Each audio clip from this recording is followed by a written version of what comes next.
Hello everyone. तो study with MKG YouTube channel आप लोगों का स्वागत है।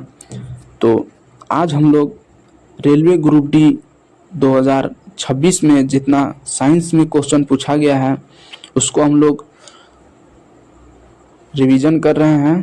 तो इससे पहले का वीडियो नहीं देखे होंगे तो प्लेलिस्ट बना हुआ है, देख लीजिएगा। तो चलिए आज का वीडियो स्टार्ट करते हैं। पहला क्वेश्चन है, निम्नलिखित में से कौन सा एक समान वृत्तीय गति का उदाहरण है। तो एक समान वृत्तीय गति का उदाहरण है तो राइट आंसर हो जाएगा पृथ्वी की परिक्रमा करता एक उपग्रह, यानी कि पृथ्वी एक गोल परिक्रमा करता है तो इसका उदाहरण राइट आंसर डी है। अगला है, यदि 20 न्यूटन का एक नियत बल F किसी पिंड को समान दिशा में 5 मीटर के विस्थापन d तक गतिमान करता है तो किया गया कार्य क्या होगा। तो कार्य बराबर फार्मूला होता है बल गुना में विस्थापन। तो बल का मान दिया हुआ है कितना 20 न्यूटन, फिर विस्थापन का मान 5 मीटर दिया हुआ है तो इसको गुना कर दीजिएगा तो ये 100 जूल आंसर हो जाएगा।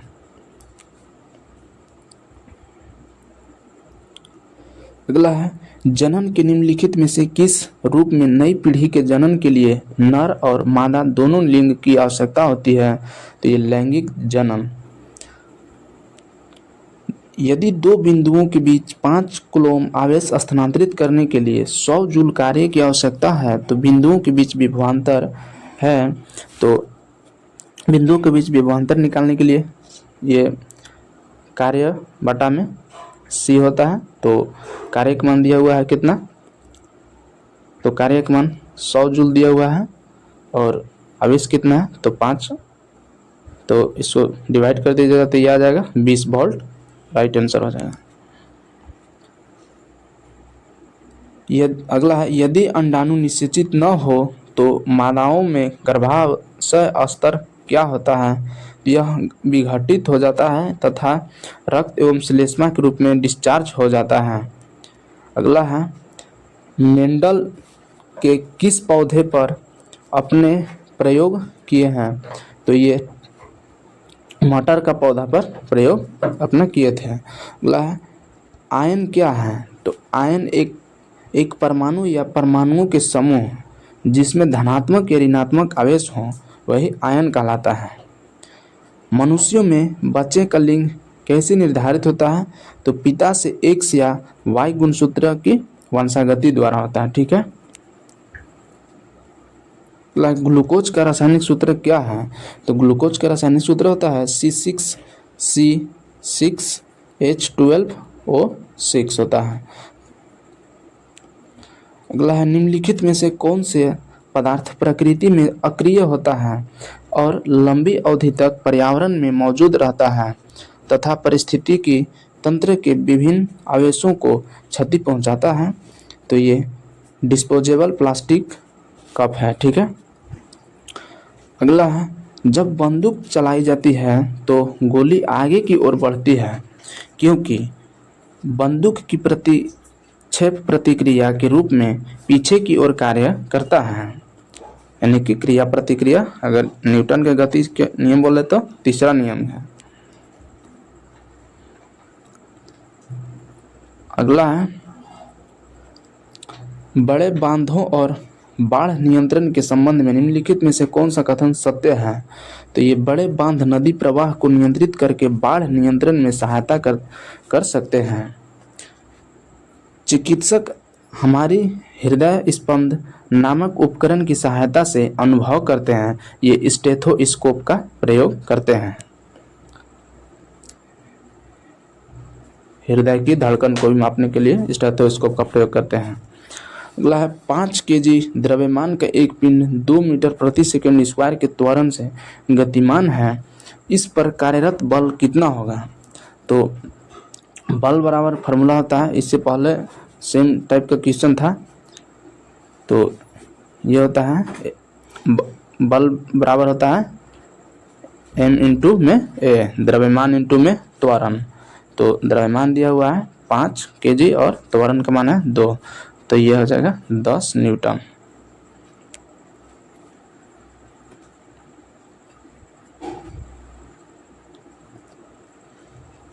निम्नलिखित में से कौन सा मानव रोग यौन क्रिया के दौरान संचारित हो सकता है?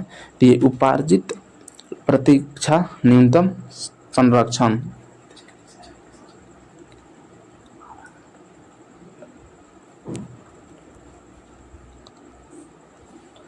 अगला, यौन क्रिया के दौरान कुछ यौन संचारित संक्रमणों के संचरण को कैसे कम किया जा सकता है?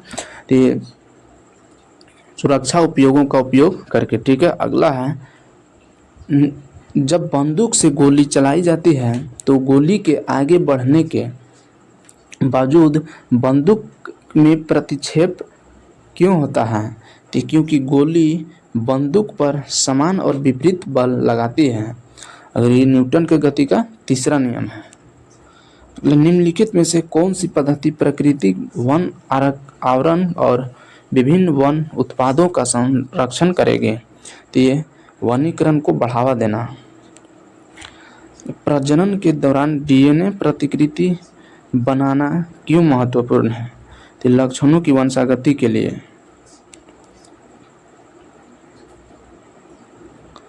किसी गर्म वस्तु को हाथ से स्पर्श करने पर मनुष्य अपना हाथ तुरंत हटा लेता है क्योंकि मनुष्य स्पर्श के उद्दीपन के प्रति संवेदनशील होता है।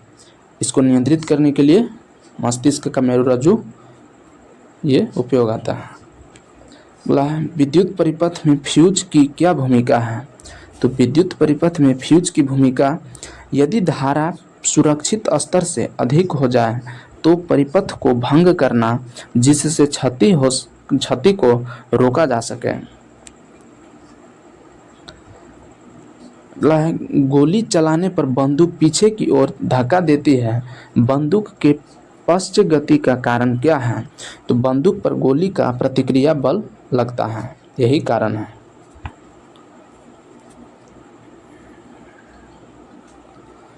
किसी बल द्वारा किए गए कार्य की गणना कैसे की जाती है? तो ये कार्य बराबर होता है बल गुना में विस्थापन। तो ये राइट आंसर हो जाएगा, बल बराबर कार्य बराबर में बल गुना विस्थापन। अगला है, नर तथा मादा युग्मक के संलयन से आरंभ होने वाले जनन को क्या कहा जाता है? तो लैंगिक जनन कहा जाता है। निम्नलिखित में से कौन सा विकल्प संचलन मूवमेंट दर्शाता है लेकिन गमन नहीं करता है? तो ये गमन नहीं करता है पौधा। ये संचरण दर्शाता है लेकिन गमन नहीं करता है। लोहे में जंग लगने के लिए निम्नलिखित में से कौन सी परिस्थितियां आवश्यक है? तो ये ऑक्सीजन और पानी, यानी कि पानी नमी दोनों की उपस्थिति होना आवश्यक होता है, तब ये लोहे में जंग लगता है। किसी गतिमान पिंड द्वारा अपनी गति के कारण प्राप्त की गई ऊर्जा क्या कहलाता है? तो ये गतिज ऊर्जा कहलाता है।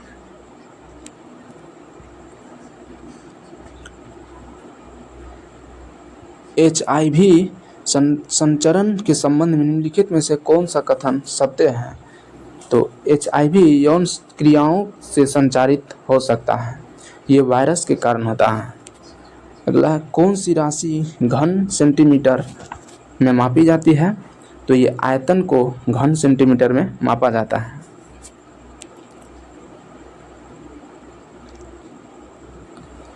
अगला, निम्नलिखित में से कौन सी स्थिति न्यूटन के तीसरे नियम को स्पष्ट रूप से दर्शाता है, जहां क्रिया और प्रतिक्रिया बल दो अलग अलग वस्तुओं पर कार्य करते हैं और बराबर और विपरीत होते हैं? तो ये नाविक आगे की ओर कूदते हुए नाव को पीछे की ओर ढकेलता है और नाव उसे आगे की ओर ढकेलती है। निम्नलिखित में से कौन सा यौगिक जल में विलीन होने पर एक विलयन बनाता है? तो ये सोडियम क्लोराइड NaCl।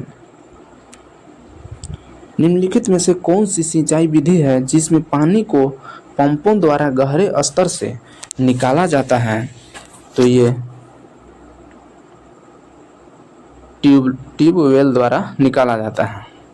लोहे में जंग लगने के लिए निम्नलिखित में से कौन सी स्थिति आवश्यक है? तो ये हवा और पानी दोनों का आवश्यक है लोहे में जंग लगने के लिए। मिट्टी में फेंके जाने पर निम्नलिखित में से कौन सा पदार्थ पर्यावरण में लंबे समय तक बना रहेगा? तो टूटे हुए कांच के टुकड़े, जो कि अनवीनीकरणीय का उदाहरण है, तो ये बहुत लंबे समय तक रहेगा। निम्नलिखित में से कौन सा एक समान वृत्तीय गति का उदाहरण है? तो पृथ्वी के चारों ओर घूमता चंद्रमा एक समान वृत्तीय गति का उदाहरण है। बहुत क्वेश्चन रिपीट होता है। लोहे पर जंग कब लगती है? जब यह जल और ऑक्सीजन के संपर्क में आता है तो ये लोहे में जंग लगता है। अगला है, सोडियम तत्व का सही प्रतीक क्या है? तो सोडियम प्रतीक का सही है Na। ठीक है। अगला है, निम्नलिखित कथनों में कौन सा सही है? कार्य के लिए बल और विस्थापन दोनों आवश्यकता होती है। बिल्कुल, कार्य बराबर फार्मूला ही होता है F इंटू में S, बल और विस्थापन।